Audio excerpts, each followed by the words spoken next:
Hello everyone. आज हमारे discussion का टॉपिक है past perfect continuous tense. Past perfect continuous tense को समझने से पहले, इसके नियमों को जानने से पहले ये जानना ज़रूरी है कि ये भूतकाल के किस समय को दर्शाता है। तो ध्यान दें इस पे। Past perfect continuous tense is used to express a continued or ongoing action। तो past perfect continuous tense लगातार और जारी एक्शन को दर्शाने के लिए काम में लिया जाता है। That started in past, जो कि पास्ट में या भूतकाल में चालू हुआ था, and is continued until sometime in past, और ये भूतकाल में ही कुछ समय तक जारी रहा था। There will be always a time reference. Past perfect continuous tense में हमेशा समय का रेफरेंस दिया हुआ होगा, मीन्स टाइम रेफरेंस दिया हुआ होगा। जैसे कि for a few days, for 10 months, for 2 years, since Wednesday, since 2011, since January आदि। पास्ट परफेक्ट कंटिन्यूअस टेंस बताता है कि कार्य या एक्शन भूतकाल में लगातार जारी रहा था। तो ये समय अवधि है जो हमें पास्ट परफेक्ट कंटिन्यूअस टेंस बताता है।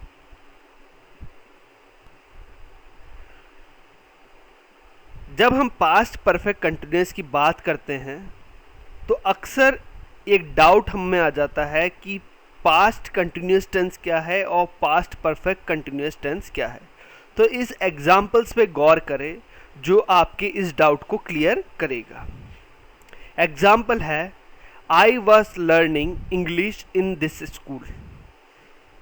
ये एक पास्ट कंटिन्यूअस टेंस का उदाहरण है क्योंकि इसमें टाइम रेफरेंस नहीं दिया हुआ है, और पास्ट कंटिन्यूअस टेंस में हम कभी भी टाइम रेफरेंस नहीं देते हैं। तो ये वाक्य आपका पास्ट कंटिन्यूअस टेंस है। नेक्स्ट वाक्य पे गौर करें, I had been learning English in this school for 20 days। For के बाद 20 days का आना ये हमें दर्शाता है कि ये पास्ट परफेक्ट कंटिन्यूअस टेंस है।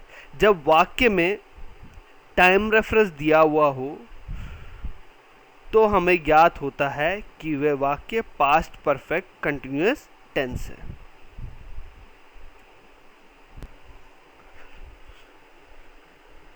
पास्ट परफेक्ट कंटिन्यूअस टेंस के नियमों पे गौर करने से पहले ये 3 बिंदु है जिन पे हमें फोकस करना है। पहला है कॉमन। कॉमन क्या बताता है कि आप पहले बीन लिखे, फिर आप first form of verb plus ING का यूज़ करेंगे। यहाँ first form of verb plus ING का यूज़ इसलिए किया है क्योंकि ये एक कंटिन्यूअस टेंस भी है। पास्ट परफेक्ट कंटिन्यूअस टेंस में कुछ फीचर्स पास्ट कंटिन्यूअस टेंस के हैं, कुछ पास्ट परफेक्ट टेंस के हैं। तो यहाँ first form of verb plus ING इसलिए यूज़ किया है क्योंकि ये कंटिन्यूअस टेंस भी है। और उसके बाद क्योंकि आपको वर्ब के बाद ऑब्जेक्ट लिखना है तो आपने ऑब्जेक्ट लिखा, और आपको टाइम रेफरेंस देना है इसलिए फॉर सिंस प्लस टाइम का प्रयोग किया गया है। आइडेंटिफिकेशन पे ध्यान दें। किसी वाक्य के अंत में रहा था, रही थी, रहे थे आए और उसी वाक्य में समय के बाद से आए तो इससे हमें पता चलता है कि वाक्य पास्ट परफेक्ट कंटिन्यूअस टेंस का है। तीसरा पहलू है हेल्पिंग वर्ब। हेल्पिंग वर्ब यहाँ होगा यूज हैड, क्योंकि ये पास्ट परफेक्ट टेंस भी है। तो हेल्पिंग वर्ब हम पास्ट परफेक्ट टेंस का लगाएंगे और वर्ब जो है हम कंटिन्यूअस का लगाएंगे, first form of verb plus ING. अब हम एफर्मेटिव सेंटेंस के बारे में पढ़ेंगे। एफर्मेटिव सेंटेंस साधारण वाक्य होते हैं। अब इसके स्ट्रक्चर पे ध्यान दें। सबसे पहले आप सब्जेक्ट लिखेंगे, उसके बाद हेल्पिंग वर्ब, फॉर बीन, फिर वर्ब, फिर object plus for since plus time. Rule first, subject he she it singular noun, I we you they plural noun. Means इसमें चाहे वो सब्जेक्ट एक वचन हो या बहुवचन हो, दोनों ही आ सकते हैं। और इसके साथ हम एक ही हेल्पिंग वर्ब यूज़ करेंगे जो कि है हैड। हैड यूज़ करने का मैंने कारण बता रखा है कि ये पास्ट परफेक्ट टेंस भी है और पास्ट परफेक्ट टेंस का हेल्पिंग वर्ब हैड होता है, तो इसलिए हमने हैड यूज़ किया है। उसके बाद आप लोग बीन का प्रयोग करेंगे क्योंकि स्ट्रक्चर ऐसा कहता है कि हेल्पिंग वर्ब के बाद आपको बीन लगाना है। उसके बाद स्ट्रक्चर कहता है कि बीन के बाद आप वर्ब लगाएं, तो वर्ब आपका first form of verb plus ING use करना है। क्योंकि ये कंटिन्यूस टेंस भी है तो वर्ब आप कंटिन्यूस टेंस का लगाएंगे, और वर्ब के तुरंत बाद आपको ऑब्जेक्ट लगाना होता है, इसलिए आपने ऑब्जेक्ट को लगाया। और उसके बाद टाइम रेफरेंस के लिए आपने फॉर और सिंस का प्रयोग किया, और उसके बाद आपने समय को लिखा फॉर सिंस प्लस फॉर या सिंस प्लस टाइम। यहाँ फॉर कहाँ यूज़ होता है और सिंस कहाँ यूज़ होता है? फॉर हम अनिश्चित समय के लिए यूज़ करते हैं, जैसे कि फॉर 3 आवर्स, जबकि सिंस हम निश्चित समय के लिए यूज़ करते हैं, जैसे कि 3 o'clock। आगे उदाहरण पे ध्यान दें। He had been playing cricket since morning. वह सुबह से क्रिकेट खेल रहा था और से हमें ज्ञात हुआ कि ये वाक्य पास्ट परफेक्ट कंटिन्यूस टेंस का है। एक बार फिर से आप उदाहरण पे ध्यान दें। ही आपने यूज़ किया, आप सब्जेक्ट कोई सा भी यूज़ कर सकते हैं, चाहे वो सिंगुलर हो या प्लूरल हो, क्योंकि इसमें एक ही नियम है सिंगुलर और प्लूरल का। उसके बाद आपने हैड यूज़ किया क्योंकि ये एक पास्ट परफेक्ट टेंस भी है, और उसके बाद आपने स्ट्रक्चर में दिया हुआ है कि बीन यूज़ करना है, बीन का प्रयोग किया। उसके बाद आपने लिखा playing, means first form of verb play है और उसके साथ आईएनजी, तो प्लेइंग हो गया। उसके बाद आपने लिखा ऑब्जेक्ट, और उसके बाद आपने मॉर्निंग से पहले सिंस का प्रयोग किया। मॉर्निंग से पहले सिंस का प्रयोग इसलिए किया है क्योंकि मॉर्निंग एक निश्चित समय है, और उसके आगे आप सिंस का प्रयोग ही करेंगे। आगे हम नेगेटिव सेंटेंस के बारे में पढ़ेंगे। नेगेटिव सेंटेंस वो वाक्य होते हैं जिनमें नो, नॉट, नेवर का प्रयोग होता है। इसके स्ट्रक्चर पे ध्यान दें। ये पहला वाला ही स्ट्रक्चर है, एफर्मेटिव सेंटेंस वाला ही स्ट्रक्चर है, बस इसमें नेगेटिविटी को शो करने के लिए हेल्पिंग वर्ब के तुरंत बाद आपने नॉट का प्रयोग किया है। मीन्स हेल्पिंग वर्ब के तुरंत बाद नॉट का प्रयोग करेंगे। तो इसके स्ट्रक्चर पे ध्यान दें। Subject plus helping verb plus not plus been plus verb plus object plus for since plus time. Rule first इसका क्या कहता है कि सब्जेक्ट लगाएं तो सिंगुलर भी हो सकता है या प्लूरल भी हो सकता है। तो आपका subject he, she, it singular noun, I, we, you, they plural noun हो सकता है। उसके बाद हेल्पिंग वर्ब आप यूज़ करेंगे। कौन सा यूज़ करेंगे?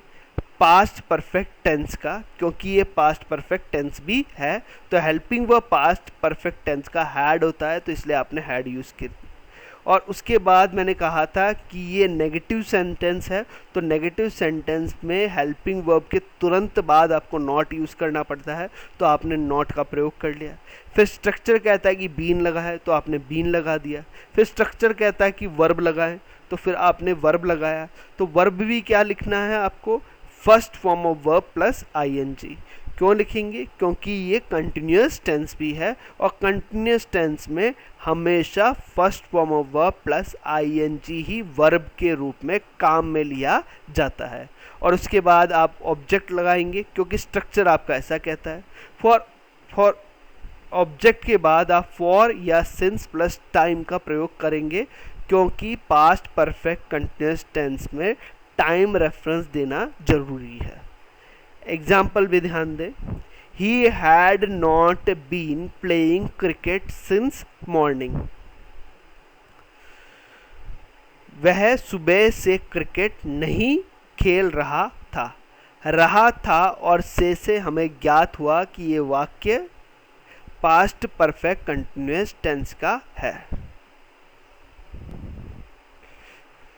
नेक्स्ट वाक्य है इंट्रोगेटिव सेंटेंस। इंट्रोगेटिव सेंटेंस वो सेंटेंस होते हैं जिनके द्वारा हम क्वेश्चंस पूछते हैं।